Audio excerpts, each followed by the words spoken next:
Lakeland PBS recently produced 8 live local state legislative debates for viewers. Due to scheduling conflicts with some candidates, we were unable to bring you 2 of the local state legislative debates, one of which was the Senate District 10 race between Suzanne Cekalla of the DFL party and Nathan Wesenberg of the Republican Party. Cekalla spoke with our reporter about her candidacy. Wesenberg declined opportunities to be interviewed for this story. Ryan Bowler has more from Cekalla on a variety of topics. One of the biggest points of conversation around this election is how candidates would like to see legislation address crime within Minnesota. I certainly don't intend in any way to defund the police department, and I think that is a misnomer with that in the first place. One of the things that I really am excited about and that I'd like to see is more mental health workers with the police department and more social workers. Voters are also concerned about how money is being distributed throughout the education system. Cekalla says she is not satisfied with the state's funding towards education and is excited to fight for a change. Oh, we want a change, big change.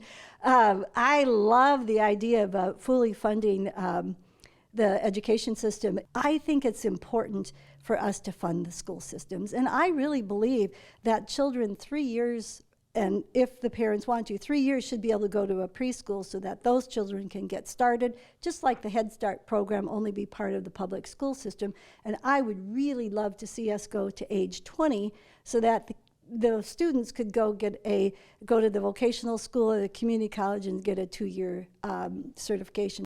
Cekalla is also a local business owner. She believes this helps her relate to citizens of rural Minnesota in a unique way because she knows what it's like to have to rely on your business to support yourself and your family. So I'd like to see us support small businesses from a grassroots situation on up. And I think we can do a lot too with tax credit for that and an encouragement, especially after the pandemic. I think a lot of small businesses really took a rough hit if they even made it. And I think there's more that we can do for small businesses. Cekalla said she would also like to see more done towards fixing the economic damage the COVID-19 pandemic has caused. I really think that with the pandemic, we knew that it was going to become difficult for all of us living after the pandemic. We have a major issue with the economy. We have crazy inflation.